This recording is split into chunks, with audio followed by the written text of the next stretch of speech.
So we'll go ahead and get started. Good evening, everyone. We're very excited to be with you tonight to share about the resources that Vanderbilt has established as part of the Student Care Network.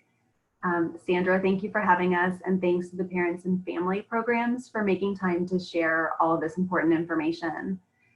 I'm Lisa Clapper. I'm the Student Care Manager and also the Director of this Office of Student Care Coordination.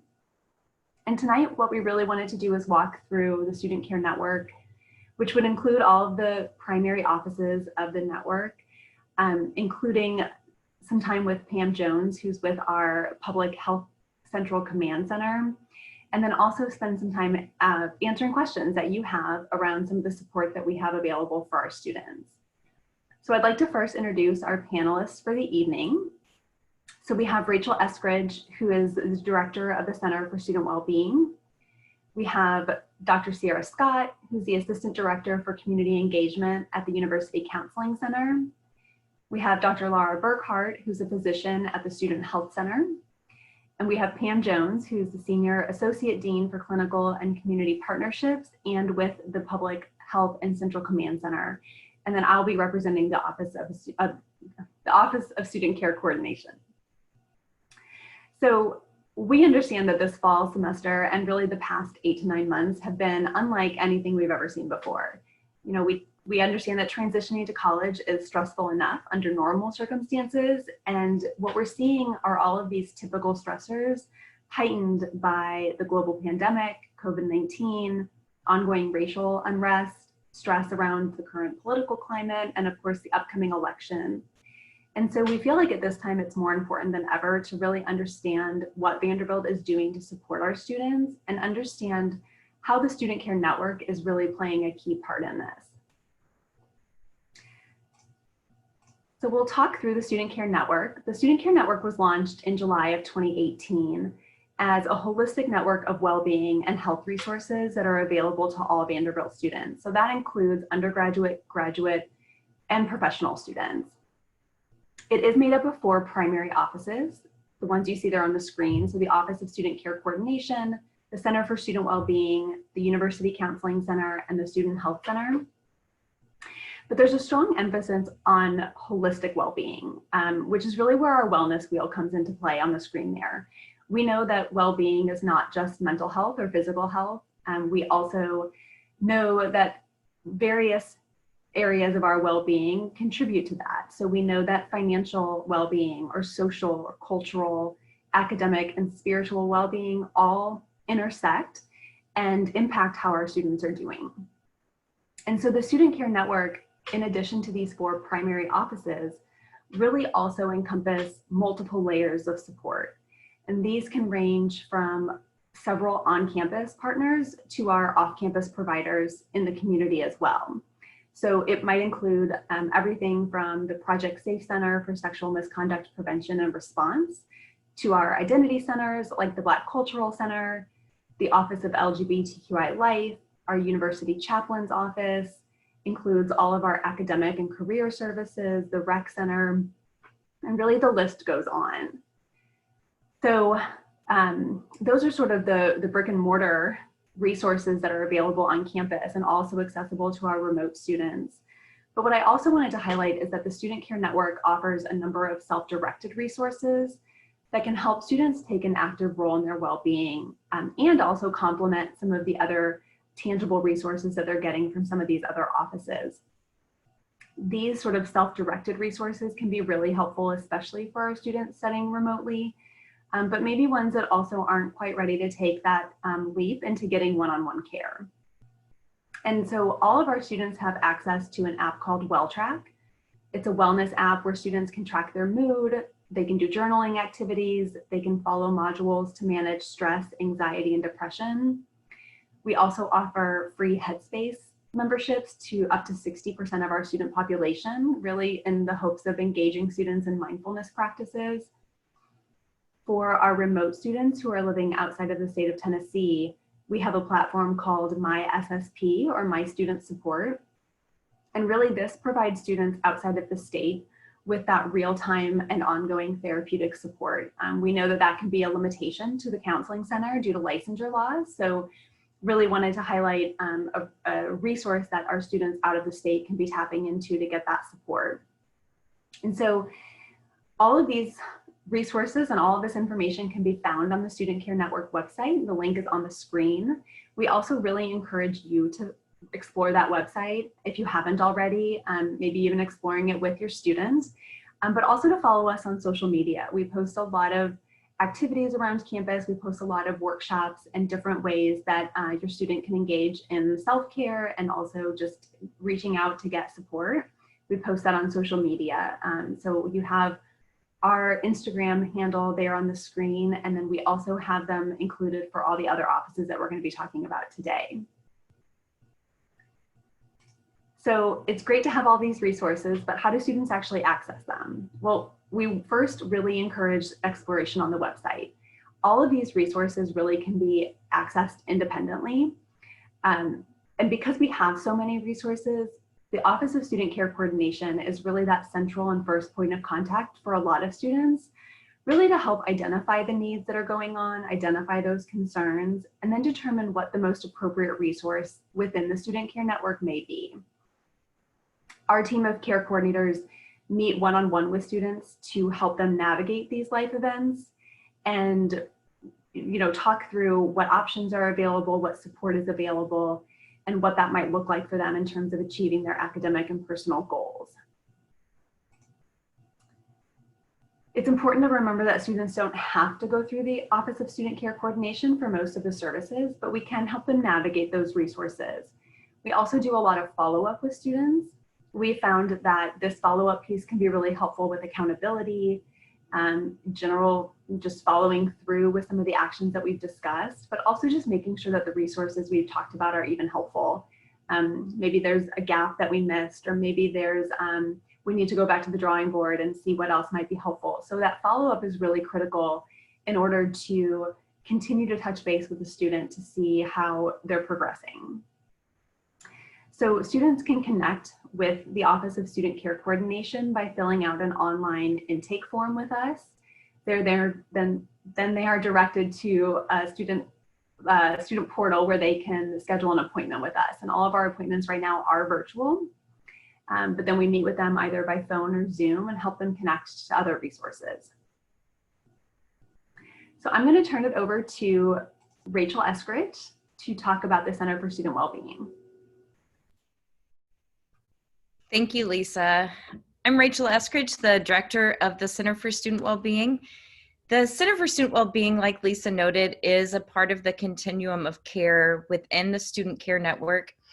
And we're really committed to helping students thrive by maintaining lifelong well-being practices. You can see our main services up there on the screen, and I'll highlight a few of those with a little bit more detail.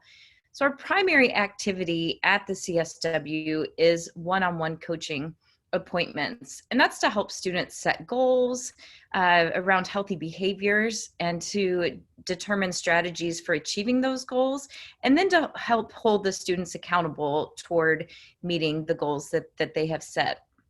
The topics can range from stress management, time management, study skills, financial well-being, and also behaviors related to alcohol and other drug use too. Undergraduate students can also meet with peer guides who are well-trained upper division undergraduate students who work with their peers in the same way with offering well-being coaching.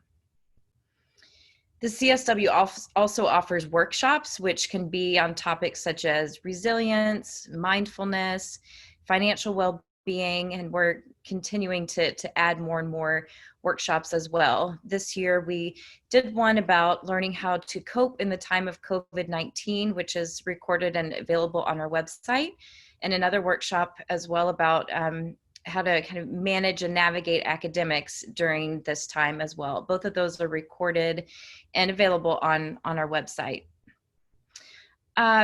We also offer weekly well-being practices, which includes meditation, includes yoga, and we'll add other things as well throughout the year. And we also work with student groups who are interested in helping to support mental health of their peers on campus, and we'll help them do different programs and events throughout the semester. I also definitely want to highlight Vanderbilt Recovery Support, which is actually Tennessee's only collegiate recovery program. So we help students who are in recovery from addiction or even in the contemplative stages about quitting their alcohol or other drug use. So we hold 2 meetings weekly for VRS students, and also hold various programming and seminars throughout the year as well for students who are involved with VRS. The best way to get more information about the CSW is to look at our website or our social media pages. We always have our events and workshops and programs listed on our social media, so it's a great way for students or parents to find out what is going on. As Lisa noted, we're currently doing our meetings by phone or Zoom, and you're welcome to call, your student is welcome to call the office or email our main line, which is up on the screen, and we'll be happy to set the student up with a coaching appointment. And the Office of Student Care Coordination also helps to schedule appointments for the CSW as well. So that's a little bit about the CSW. As I mentioned, it's probably best to go to the website to find any more information that you may want to learn. So I will turn it over to Dr. Sierra Scott from the University Counseling Center. Thank you so much, Rachel, for the introduction. So again, I'm Dr. Sierra Scott, the Assistant Director for Community Engagement at the University Counseling Center. I'm excited to highlight many of the services that we have to offer, especially noting that this has been a really challenging time for our undergraduate, graduate, and professional students. With COVID, with, as my colleague mentioned, the social justice concerns and racial unrest, and then also navigating remote learning, which has been on the positive side an adventure, and on the more challenging side, coming along with many difficulties for students who are lacking that in-person connection and instruction that we've all grown used to. And so wanting to just note that and highlight that this is all services at the University Counseling Center are available to all of our students, and most of those for free. And so I'll start first and foremost with our urgent care services. And so that is available by phone. If you call our phone number, which is 615-322-2571, you're welcome to take a screenshot of this if you need to reference later. But that's essentially if your student is experiencing anything safety related, for example, any suicidal, homicidal thoughts or urges to self-injure. Also, we have students who utilize urgent care if they have either they're experiencing a panic attack or just recently experienced one and need some support in minimizing and de-escalating those symptoms. Also, we engage in urgent care from a trauma-informed perspective, meaning that the urgent care support is also for those who maybe have experienced a recent traumatic event and or have recently experienced an activating event that has, that's triggering a past trauma. So I'd like to highlight that as well, especially when it comes to our urgent care services. But again, that the trauma-informed approach, we truly try to interweave that throughout everything that we do, noting that even right now, this can be an extremely traumatic time, given that anticipatory anxiety and or very valid concerns related to health risk with COVID. Also wanting to highlight our drop-in consultation services, which we have brought in across this fall semester to meet the unique needs of our students in this remote environment. I think like many of us, like Zoom has become our best friend, but also growing creative in how we're using that modality to reach our students when, again, we're missing that connection, that in-person connection. So drop-in consultation is, we have hours pretty much every day. some of which are identity-based, which I will talk a little bit more about in a moment. And essentially, if your student is not having an urge, like a mental health emergency, but could benefit from maybe 10, 15 minutes and briefly touching base with one of our counselors, that would be the space for them. This space was originally modeled after Let's Talk, which was initially a program to increase access to students from historically minoritized identities, as well as sometimes the drop-in consultation can be that first taste of counseling that a student may need to either ease anxiety of what it's like to sit in front of a counselor, also and just get a feel of what that experience will look like before potentially engaging further in one of our other therapeutic support spaces, or even an outreach or workshop opportunity that could be a benefit to them. And with our identity-based drop-in consultations, I want to say this is not an all-inclusive list at this point, obviously, but we are hopeful that one day we could expand. But at this moment, we have drop-ins for our Black identified students, our international students, as well as our LGBTQ plus students. Just noting that while there have been, decades or centuries of oppression related to those identities, that especially over the course of the summer, with the different acts of police brutality and or xenophobia, homophobia that those students have experienced, we wanted to have an overtly affirming space when it came to our drop-ins where students know they could meet with someone who either has a shared identity as them and or identifies as a very strong ally to their community. Another place of our services that had a huge expansion this semester, again, in response to COVID-19 and wanting to increase accessibility to our services so that our students can have, of course, that mental health support, but also a sense of community when there are those challenges in that area right now.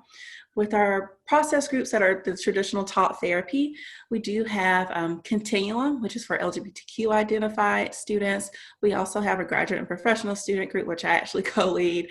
We also have a women's group. And then one of our, I would say, even more popular groups, I think now more than ever, is the DBT Skills Building Group. Is, I think, a fun tagline of building your best life. DBT stands for Dialectical Behavior Therapy, and essentially is skills-based in helping students expand their abilities to regulate their emotions or navigate challenging feelings. Also, great for anyone who's just wanting to improve their relationship through enhanced communication skills, conflict management skills, things of that nature. And that group actually filled the fastest, I believe, this semester, but that is always a constant one that we are running whatever semester, fall, spring, and summer, because it is so popular. And honestly, I think anyone can benefit from that space.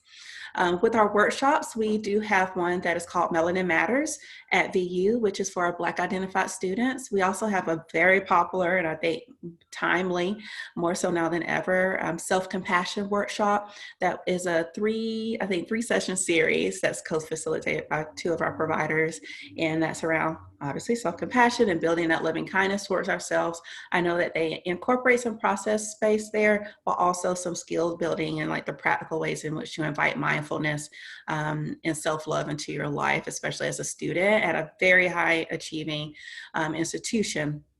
Again, for more information, because I know I'm not highlighting all the wonderful workshops we have, you can go to our website, but maybe for the purpose of today, I did want to also mention that we have just initiated a transfer student outreach workshop series. Just again, knowing that as a transfer student, they may feel like they're in, excuse me, a very unique position right now of not having those traditional ways in which we would build community or have support available. And so the UCC has been responsive in that way of creating a space just for our transfer students as well. With our individual counseling, that is your traditional talk therapy, 45, 50-minute sessions. We do operate from a flexible care model, meaning that sometimes it's just 20 or 30 minutes that a student may need. And then also wanting to be clear that while we do not have a session limit, I repeat, we do not have a session limit, we do operate from a short-term model, which means that that work in individual counseling is goal-oriented and directed, and then we're doing consistent check-ins with the student to see about their progress, how are they experiencing individual therapy, and if for whatever reason longer-term support feels more appropriate for that student based upon their presenting concerns and needs, then that's when I and my colleagues are connecting with my other wonderful teammates here on the call at the Office of Student Care Coordination to support that student and getting connected with off-campus support. With our psychiatric services, we have a phenomenal medical provider team made of nurse practitioners, psychiatrists, who do facilitate psychiatric evaluations and prescribe medications.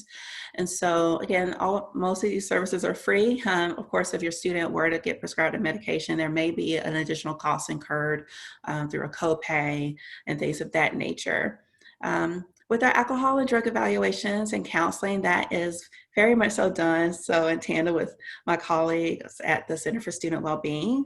And those are, of course, for our students who maybe have been identified or they've gotten, a violation associated with alcohol or substance use. And so between the CSW and our office, those will be the spaces where they'd be getting more immediate support and intervention and from a harm reduction approach.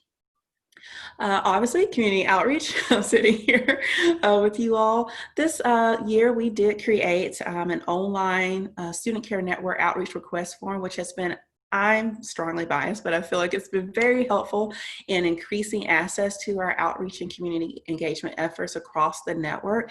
And that is the streamlined way in which students, staff, faculty, and additional campus partners, say our identity centers and things of that nature, can submit requests to get psychoeducation. We also support healing spaces or just general support if there's after a critical incident. And so those are things that we love to do. And so again, appreciating that streamlined form.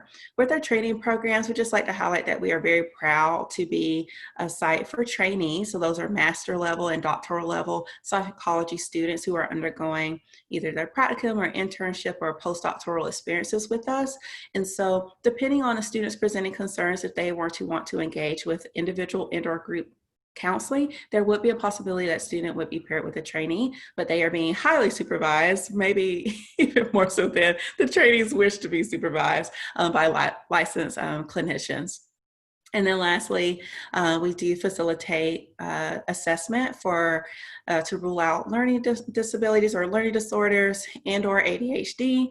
And so if your student has some concerns related to those, you could certainly undergo testing. There are costs associated with those, but I can say that they are absolutely much reduced in comparison to some of our community providers who are doing similar testing.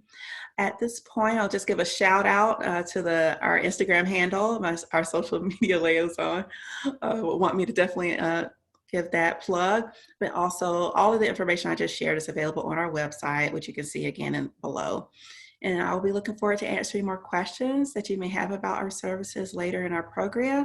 But at this moment, I will happily turn this over to Dr. Laura Burkhart from the Student Health Center.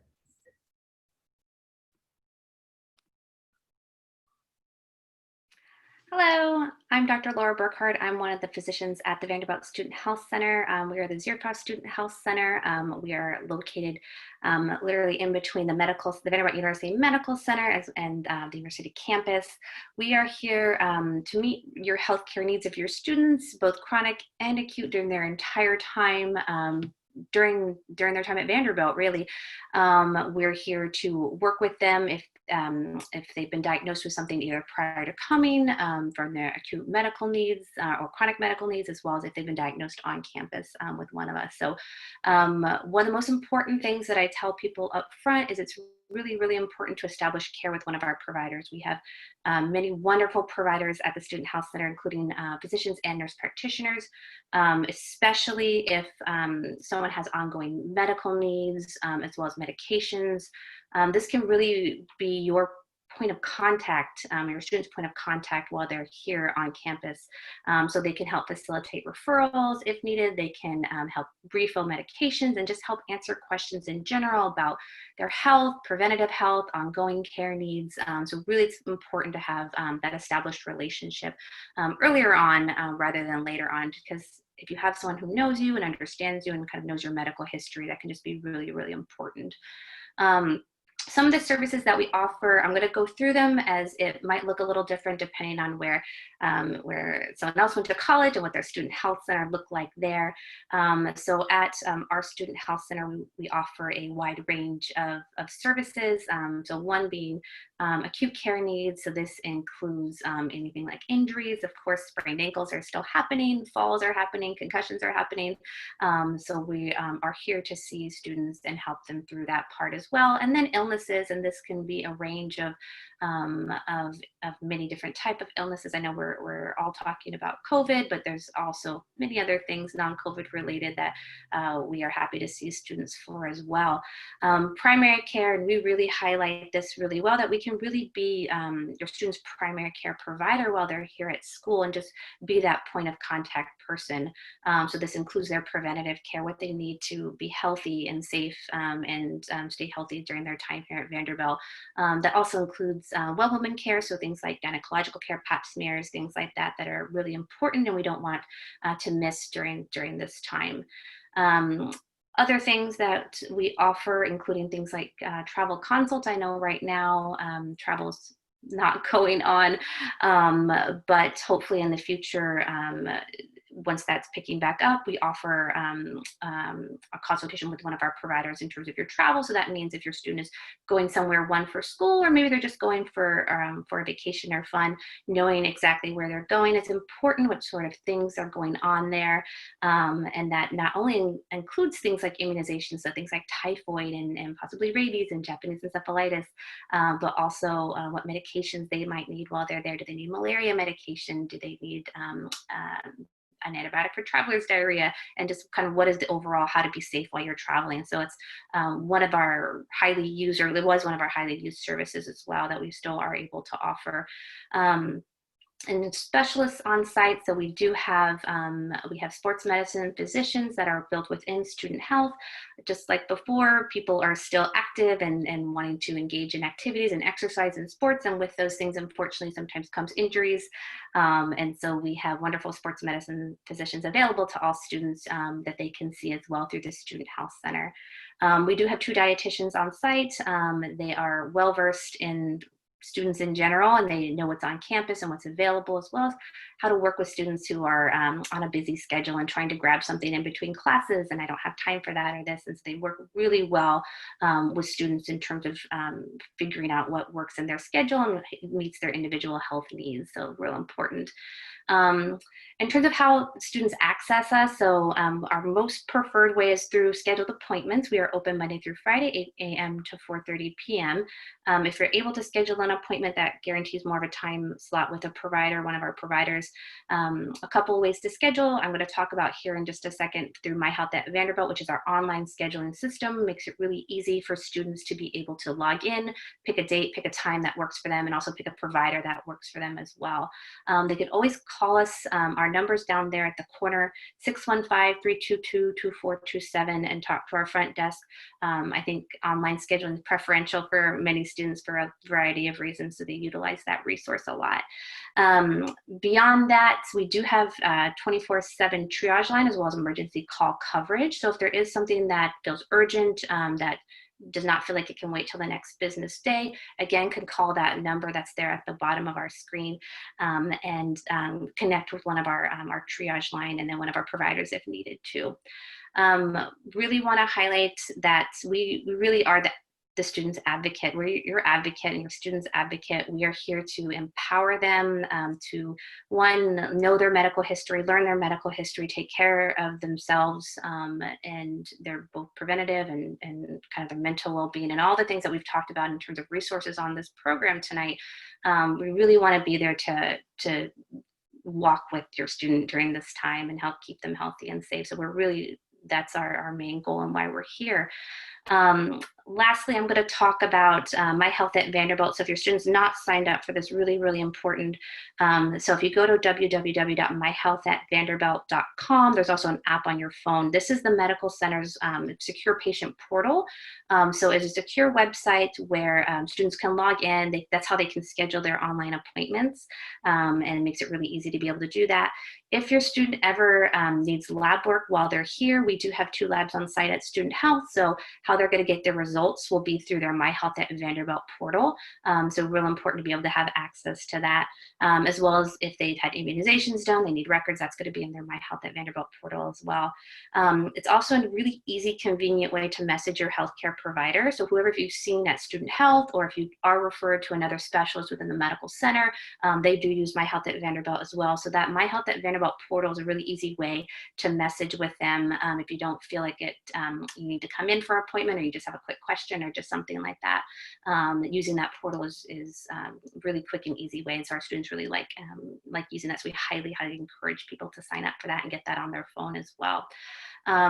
One other kind of change in terms of just with everything that's been going on and what we've also done at Student Health, we do have, of course, our in-person appointments of seeing people. We also have the option for telemedicine appointments.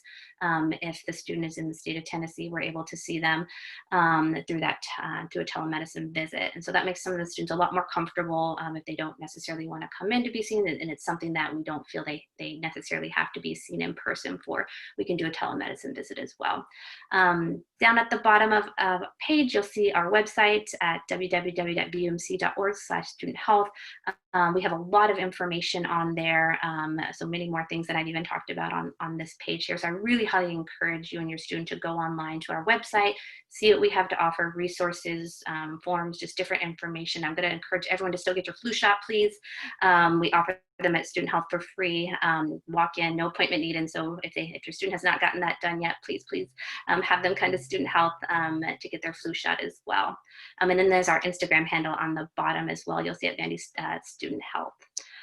So I will also be available to answer questions later on in this program, but I'm happy to now pass along to Pam Jones, who is the coincident commander at the command center, who Student Health works hand in hand with at a daily basis in constant communication with. So I will pass it to Pam. Thank you. Thank you so much, Dr. Burkhart, and I'm glad to be here tonight. And there's been a lot of amazing information on this conference so far, and I've actually learned some things. But I think one of the things that I want to frame up for our participants tonight is how all of this is knitted together in terms of our COVID response. As Lisa said at the very beginning, this is an unprecedented time. I have been a nurse leader since, I hate to tell you, 1984, and I've never seen anything like this in my career. And so it has really created a time where organizations have to come together and bring the best and the brightest to our response to something like this, to create a community that is as healthy and happy as possible given the circumstances. So what we've really done is what you've seen demonstrated tonight is a network of services for your students. And we've layered on top of that expertise in terms of understanding COVID, understanding how the disease process spreads, and creating a robust system to identify and prevent as much as possible the spread. So what we've done is, as I said, I'm a nurse executive and I have extensive experience in the community health arena. And we have assembled a team of experts, both nurses, those are nurse practitioners or nurses, as well as PhD prepared safety scientists and others who have helped us develop a program for testing and contact tracing. And I'm going to just hit the highlights for that. But what you see here is some of the team. This team is much bigger now. This is what we started with. And I want to point out one particular team member that's of importance for this conversation, and that's Jessica Walker. Jessica is actually a psychiatric nurse practitioner. And when she joined our team, she helped bring a high level of sensitivity around the psychosocial needs of the students that we would be dealing with. So when we designed questions to help us assess the wellness of the students that we interact with, there was a high emphasis on their psychological well-being as well. And I know that is of utmost importance to you as parents and for your students. We try to be very sensitive to their needs and to connecting them as quickly as possible to additional resources that they may need during their journey with either, becoming positive, being tested, or being in isolation or quarantine. So if you'll go to the next slide, please, I'll hit on the highlights of the contact tracing program. You've heard from your students that they are tested quite frequently. We monitor those results religiously and are very attentive to any trends that we see. So they are tested, we get the results, we immediately identify those individuals who are positive, who have become positive, and then we talk to them and do an extensive interview to try to assess, A, how did they become exposed, and B, who are those individuals who are close contacts with them. A close contact is identified as someone who is within 6 feet for a combined period of 15 minutes over a 24-hour period. So we're very careful to talk through with your students and others exactly who they might have come in contact with. And the purpose of that is to get individuals who are close contacts into quarantine. So should they become positive, they do not infect anyone else. Contact tracing is the absolute crucial component of stopping the spread of any infectious disease, and particularly with COVID, because it is so easily spread. It's crucial that we do this. We believe we've done a good job with it. It's not a perfect science, but we have worked really hard to have very well-educated individuals participating in this. Then we talk to the close contact and verify that they are indeed a close contact before we place them into quarantine. While they're in quarantine for a period of 14 days, typically. Sometimes that's different depending on the roommate situation. But while they're in quarantine, we have our nurses call them and do wellness checks on a frequent basis. If they are symptomatic at all, we work in partnership with Dr. Burkhart and her team at the Student Health Center, and the Student Health Center takes over their care. So we follow asymptomatic students, and Dr. Burkhart's team follows anyone who's symptomatic, because we want to be sure they are getting the most appropriate medical care that they might need should they become symptomatic. So this kind of gives you the program in a nutshell. It's a combination of testing, contact tracing, really wonderful behavior on the part of your students, individuals who are taking this seriously, and working together as a community to remain healthy. So I will stop there. That's a lot of information, and I'm happy to hang around and answer questions as well.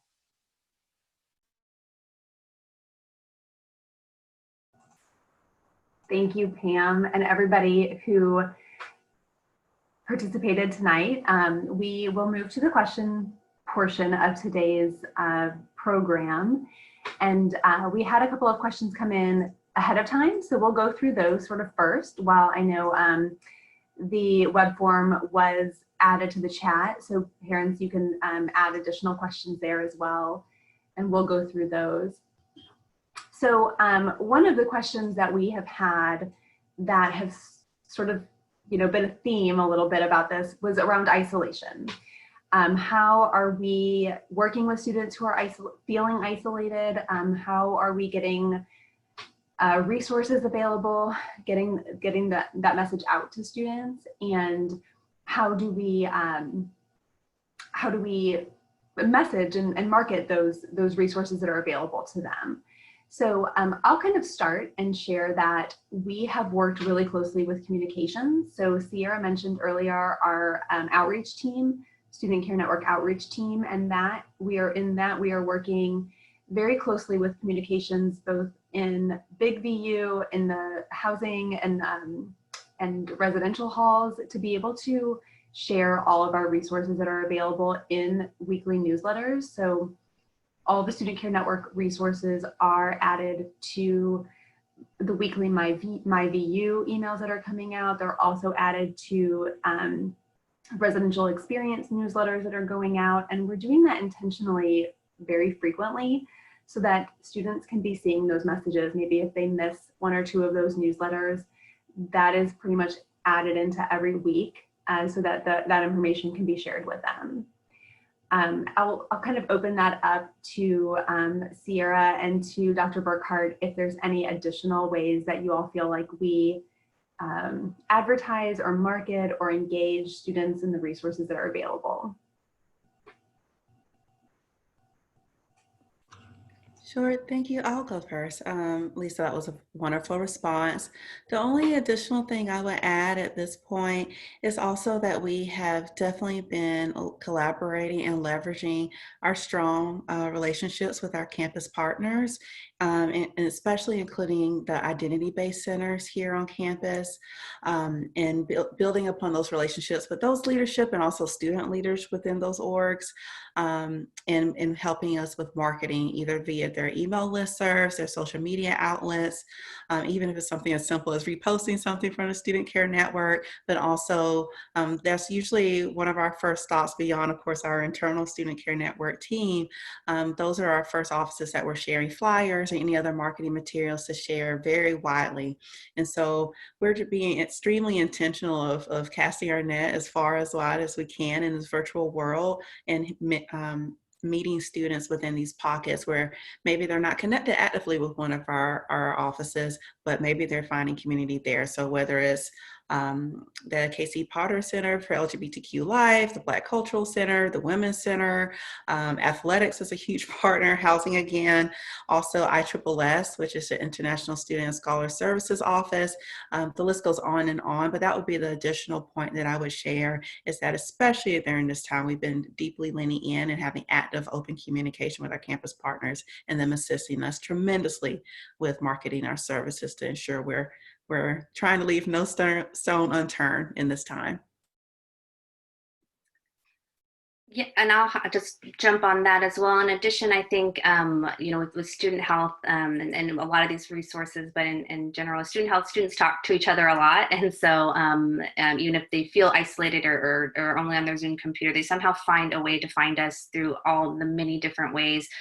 We've done outreach with RAs, just because we feel like they're a really important, valuable point person for especially the new students to know, the ones who are on campus to identify with. And so educating that group of students so that way they're also aware of exactly what resources that we have, so they can communicate those to their peers. And that kind of peer education is really, really important, that we think, more so than me talking at someone who probably, they will maybe half listen.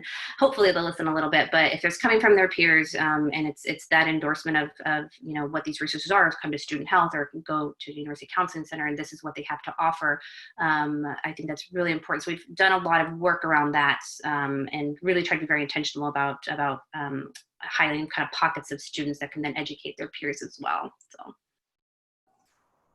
Thank you. The only other thing I would add too is when we have our wellness checks and the follow-up conversations for specifically students who are in isolation and quarantine, if anything comes up during those conversations, we work very closely with our partners across the organization to direct them to the right place. And I think there's been quite a bit of cross-referral across the semester to be sure that we're all watching out and taking care and communicating effectively so we can make sure somebody doesn't fall through the cracks.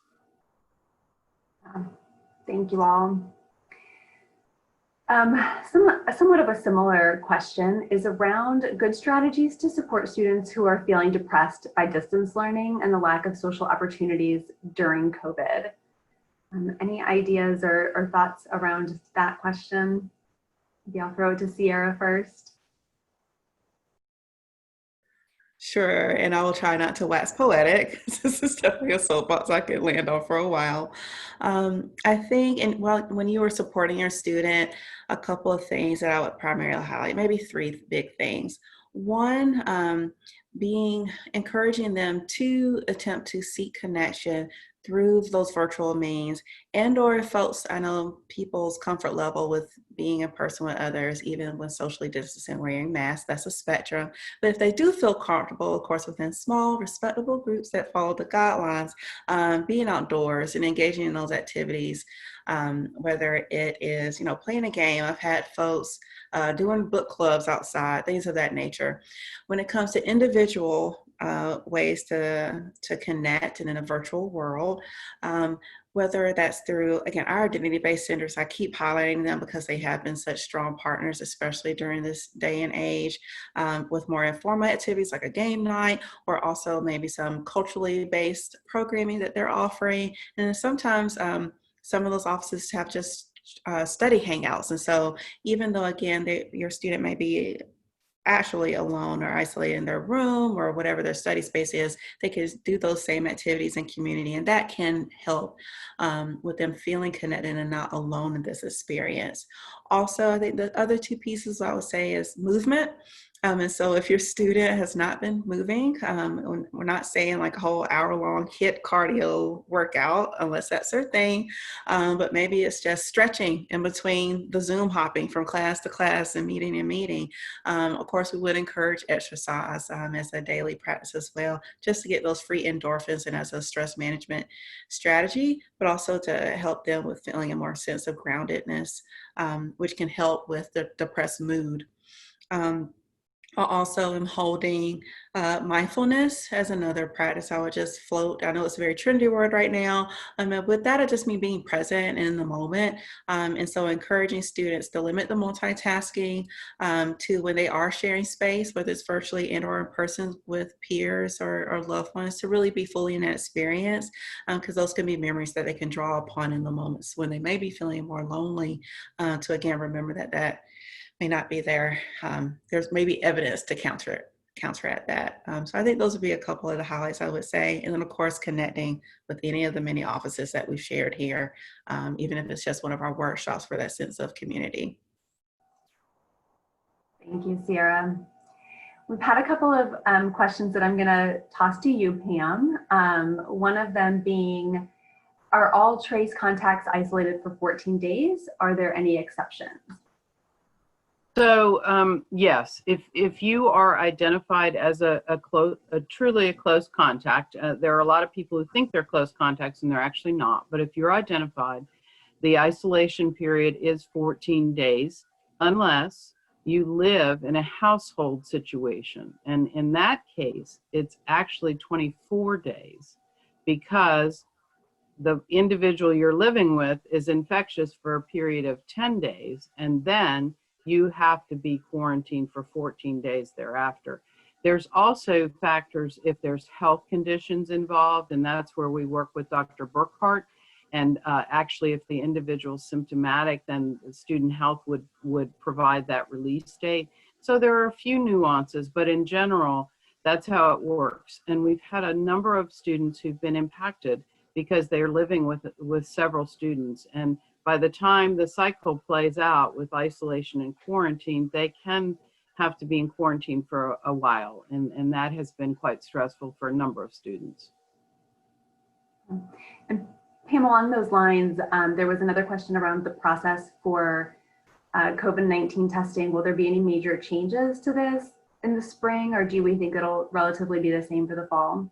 We are actively evaluating. You know, part of the problem with COVID is we're all learning as we go, unfortunately. And we are actively evaluating the data associated with our current testing program. We believe it has been state of the art at this point in time, but things are evolving and changing quickly. We will be doing testing. We may look at a different vendor. We're evaluating those things right now, and we're working with our scientific experts at both the medical center and the university as a whole to ensure that we've got the best possible testing program. And you know, it has been, the students have done a tremendous job of participating with testing. I know it's tiresome. I know they get sick of it, but it is something that has been a fundamental plank that has helped keep us safe through the semester, as safe as possible. So it's not going to go away. We may see some minor changes to that as we go. Thank you. Dr. Burkhart, a few questions for Student Health Center. One being, wondering if health services are available to all students regardless of insurance coverage. Yeah, and that's a great question. And it feels like we get that every year as well. Because so yes, so Student Health Center will see every student regardless of their insurance status. So that would be if they have student health insurance or some other form of private insurance. Their visits with Student Health are free of charge. So whenever they see us and see a provider, they will not be charged anything. There are some small fees associated if say they wanted to get medications on site, we do a small dispensary, or if they had lab work done, or just other small things like that. But regardless of insurance status, always more than welcome to be seen at Student Health. Thank you. And I'll just add that the University Counseling Center is also free of charge, regardless of insurance status, with the exception of those evaluations that Dr. Scott mentioned as well. Laura, I'm going to keep with you for just a second, but students that are staying on campus or those living off campus, I presume over the winter break, if they are showing COVID symptoms, is that something that Student Health would be available to assist with? So yes, absolutely. So Student Health Center, we are here, we are open. We are still doing COVID assessments. So if anyone has symptoms, regardless of on campus or off campus, please come to Student Health. Our hours are on our website because, you know, it is coming up on the holiday season as well. So just make sure that you look ahead of time to see if we're open or not.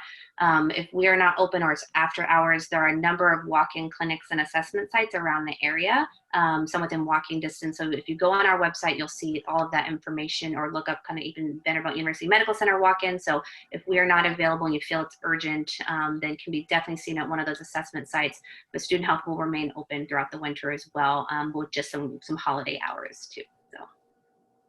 And I'll just add briefly that we will continue to do contact tracing and support services and wellness calls. We hope that we don't have students who have to stay with us, but should they have to, we will provide the same types of services for those students as we have the rest of the semester. Thank you, Pam.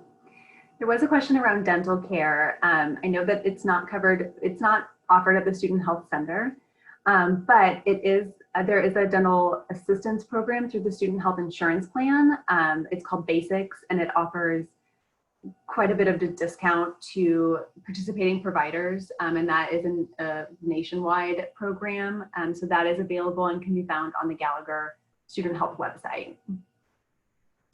A question about maybe geared a little bit towards the University Counseling Center, but can you elaborate on services that are specifically for transfer students?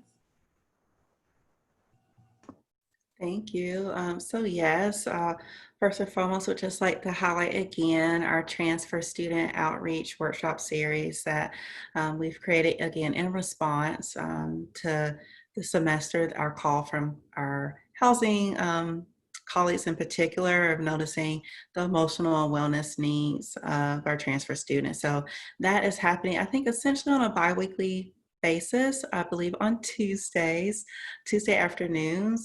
And so the students don't have to be associated with any of our other services. They can always just drop in to that workshop series. They can do all of them, one of them, whatever fits their best needs.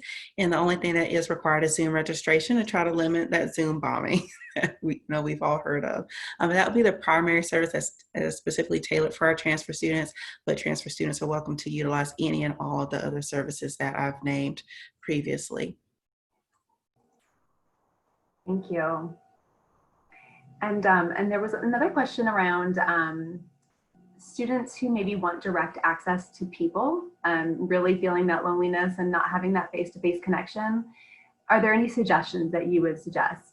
They added that the student is extremely isolated and not always included on activities in the floor. So I appreciate that question. I think that that's probably one of the biggest challenges we're seeing right now, particularly for our first-year students. You know, first years have a little bit of a disadvantage, well, a lot of a disadvantage, if I'm being honest. You know, a lot of our upper division students come with friend groups already intact from previous years. So our first year students are really struggling with that feeling of isolation. I know that some of the residence halls are starting to do a little bit more of small group interaction and events, which can be really helpful, particularly around folks that they live with. But curious if there are other suggestions on the panel around ideas that students can be doing or different activities that they've been involved with. I would like to respond. I think maybe wanting to first expand a little bit more on the transfer student outreach as well as all of them, and then also happy to speak to that sense of isolation. With the transfer student outreach, we're talking about subjects like building that community here at Vanderbilt. Also, the stressors of midterms and final exams, and again, what that feels like as a transfer student in this virtual environment. And we are always going to be interweaving self-compassion in within our that workshop and all of them, and also conducting everything from a multiculturally informed framework.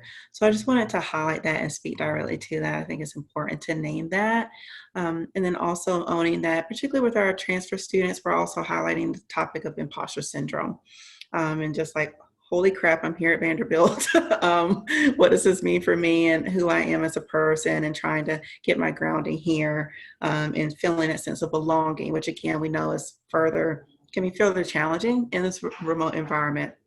I think the additional thing that I would note for students who are feeling that sense of isolation, to even go beyond the real or virtual walls of Vanderbilt, is what are those activities you like to do, like when the world was open? You know, whether it was any group fitness classes, things of that nature, yoga, meditation, Zumba, or the creative arts that you particularly enjoyed.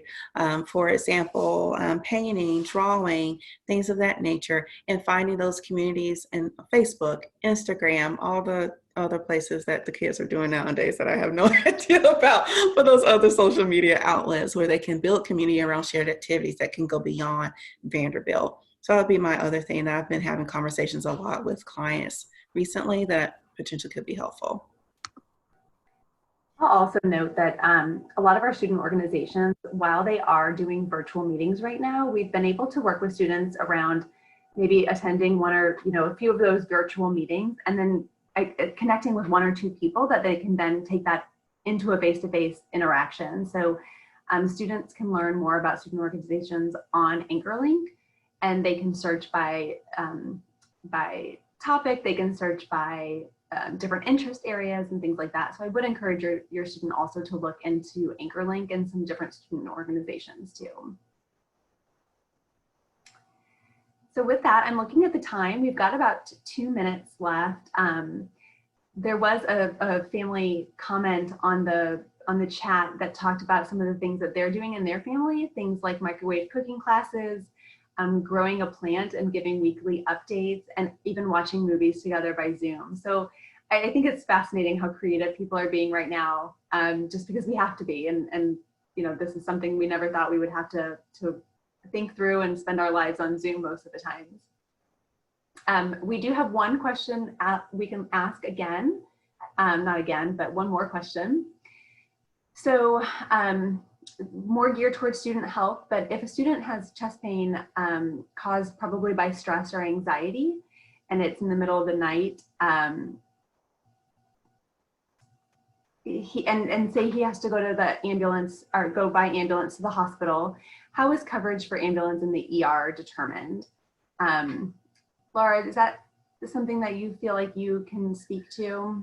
I would say it depends on it depends on insurances. It depends on some insurances have a special kind of ER copay versus a different copay, and depending on high deductible, low deductible, sometimes ambulance is part of that, and sometimes it's completely separate. So unfortunately, I don't have a great answer in terms of that part, other than looking at your own individual plan. And I think it's good. One, I'm glad that they were seen and evaluated, and I hope they're okay. But knowing ahead of time and talking with your student about your particular insurance plan, I think is really important, because a lot of times they just like I sometimes get confused on insurance questions as well. I think it can be very confusing, but knowing, telling them what is covered, what's not covered, what prescriptions and things like that, I think is just really important ahead of time. But in terms of kind of ER visits and ambulance visits, it just really depends on the particular plan that you have. So always good to know that kind of going ahead of time as well. So there's a lot of information about the student health insurance plan on both the Student Health Center's website, but also the Student Care Network website. And we also have our wonderful insurance liaison, Christy Miller at the Student Health Center, who's wonderful and knows a ton about student health insurance. and also another liaison named Elizabeth Boyd, who works with the Student Care Network. So certainly helpful people to reach out to if there are additional questions about the student health insurance plan. So with that, we are at 8 o'clock. We thank you all for joining us today. We hope it's been informative and helpful. And please know that we are here and we are advocating for and really care about your students and want them to be as successful as possible here. Thank you very much. Thank you. Thank you. Bye.